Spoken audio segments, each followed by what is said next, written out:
The first time I saw him kiss someone. It wasn't on a quiet street corner or at a party after too many drinks. It was under the blinding glow of a Broadway spotlight. And the entire theater roared in applause. And no, the person he kissed wasn't me. Not yet. I stood in the wings, heart pounding so violently it felt like the floor might cave in beneath me. Ethan Rivera, the man who had unknowingly owned every ounce of my heart since freshman year, was center stage. Wrapped in a lover's embrace that was scripted, choreographed, and perfectly timed to pull the audience into rapture. They were eating it up. Every sigh, every glance. And all I could think was how damn cruel fate was. You'd think after 5 years working as his stage manager, I'd have built some kind of immunity. But no. Each laugh, each line he delivered sliced through me like glass because he was everything I could never have. The untouchable star. My best friend. The guy who never looked at me the way I looked at him. Or so I thought. Jake. You good? Someone brushed past me, snapping me out of the spiral. I mumbled a quick yeah, forcing my feet to stay rooted. My face calm. On the outside, I was the reliable backstage guy. The one who made sure the lights never faltered and the curtains didn't crash down. Inside, I was chaos. I was 27 years old and still nursing a teenage crush like some tragic cliché. The final act flew by in a blur of cues and costume changes until the crescendo, the kiss. That damn kiss. It lingered, like it was meant to, because it was Broadway. And everything was bigger here. The house erupted when the lights cut to black. And I nearly bolted. But then the curtain rose again for bows. And that's when it happened. Ethan didn't just bask in the applause. He searched the wings. For me. I froze. My headset slipping down around my neck as his eyes locked on mine with an intensity that almost burned. And then, in front of 1,000 people, with cameras flashing and cheers shaking the rafters, he stepped forward, grabbed the mic, and said words that detonated my entire world. This one's for someone who's been with me through it all. He began. His voice strong but his gaze soft-locked on me like no one else existed. Someone I've loved quietly, stupidly, for far too long. The audience roared like a storm, but I couldn't hear a damn thing beyond the blood rushing in my ears. My lungs forgot how to function. My legs forgot they were supposed to hold me upright. He smiled, then not the stage smile. Not the rehearsed charm, but something raw and real. And it shattered me completely. I wanted to run. God, I wanted to. But then Ethan extended his hand toward me. Like the scene wasn't complete without me in it. Like after years of watching from the shadows, he was dragging me into the light. Every instinct screamed this wasn't real. Ethan Rivera, the Broadway heartthrob. The man people paid hundreds just to watch under a spotlight, was confessing to me. The guy who spent his nights fixing set pieces and making sure his damn mic batteries were fresh. It was insane. But when Ethan smiled wider, that lopsided grin I'd memorized years ago, and said, "Jake, come here," I realized the cruelest thing fate ever did was make me believe I didn't stand a chance. I walked out there on shaking legs, the crowd a blur, my pulse roaring like an ocean in my ears. And when I finally stood in front of him, the applause dimmed until all I could hear was his breath and mine, colliding in the charged space between us. "You've been in love with me for years, haven't you?" He whispered, just for me, eyes gleaming like he already knew the answer. I should have lied, should have laughed it off. But all that came out was a hoarse, "Yeah."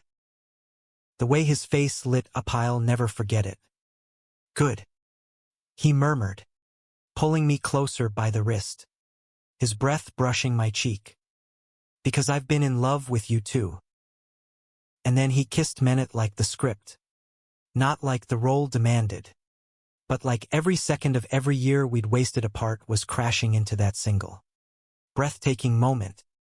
The world exploded in sound cheers, whistles, even someone screaming, "Kiss him again." But none of it mattered. For the first time in years, I wasn't standing in the wings watching Ethan shine. I was right there, in the spotlight with him, my lips pressed to his in a kiss that felt like the truth I'd been running from for half a decade. When we finally broke apart, I was breathless, my heart hammering against my ribs like it wanted to tear free. Ethan kept his forehead against mine, his hands cupping my jaw like I was something precious, like I'd always been his. And for once, I let myself believe it.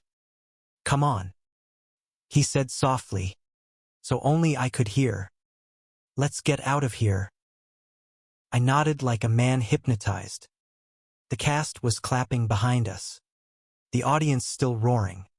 But Ethan laced his fingers through mine and led me off stage. My legs were shaking so badly I thought I might collapse. But somehow, I kept up. The second we hit the hallway, I pulled my hand free. "Ethan, what the hell was that?" My voice cracked, a mix of panic and something dangerously close to hope. "You just on stage, you told the whole damn world." "I know," he said, grinning like he'd just won a war. "And I'd do it again." "You can't, Ethan. You can't just drop something like that in front of an entire audience and expect me to." I broke off, dragging both hands through my hair. "Do you even realize what you've done? Your career." He stepped closer, his presence swallowing me whole. "Jake, look at me." His voice softened, dropping to that intimate register that always undid me. Slowly, I met his eyes. "Do you think I care about headlines? About gossip blogs? About what some critic is going to write tomorrow?" He shook his head, that stubborn glint in his gaze. "The only thing I care about is you. I should have told you years ago." I laughed harsh, disbelieving. "Years? Don't screw with me, Ethan." "I'm not," he said. And damn it, he looked so sincere it hurt to breathe. "Do you remember freshman year? Open auditions for that god-awful student production. You were the only one who knew my lines when I blanked. You saved my ass.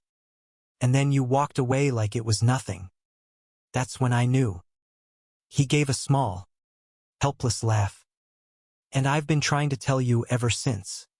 But every time I worked up the courage, you were dating someone, or I was on tour, or hell, maybe I was just a coward." I stared at him, my brain trying to process words that didn't feel real. You've been in love with me since forever." He finished for me. "And I'm done pretending. No more scripts. No more roles. No more waiting." His voice cracked then, just slightly, and it undid me. "Please, Jake, don't tell me I blew this." God, I wanted to stay angry, wanted to cling to the righteous indignation, the years of quiet heartbreak. But standing there, looking at him like this raw, stripped bare, everything I'd ever want at it felt impossible. My throat tightened as the weight of all those wasted years crashed over me. "You're an idiot," I whispered. His grin softened, tentative. "Yeah, but I'm your idiot if you'll let me." Something inside me broke then, or maybe it healed. I stepped forward before I could second-guess it, fisting my hands in his shirt and dragging him down into another kiss harder this time. Desperate, full of all the words we hadn't said. He made a sound against my mouth, something between a laugh and a groan, and his arms locked around me like he'd never let go. By the time we pulled apart, we were both shaking, breathless, grinning like fools. "We should probably go somewhere less public," I muttered, glancing down the hallway where half the cast was definitely pretending not to watch. Your place or mine? He teased. I rolled my eyes, but my chest felt light, almost painfully so. Yours. You owe me an explanation. And maybe dinner, he asked, eyes dancing. Dinner first, I said. Then you can explain why the hell you decided to turn my life upside down in front of 1,000 people. He chuckled, squeezing my hand as we started down the corridor. Because I was done hiding, Jake. Done pretending this was just friendship when it's always been more. I didn't answer right away. Couldn't. My throat was too tight, my heart too full. But as we stepped out into the cool New York night, the city alive around us, I realized something I should have known all along. Sometimes the scariest leap you'll ever take lands you exactly where you're meant to be. And for the first time in years, the spotlight didn't feel so terrifying. Because I wasn't in it alone. 2 weeks later, the tabloids went wild. Of course. Broadway's leading man comes out in fiery onstage confession. Screamed one headline.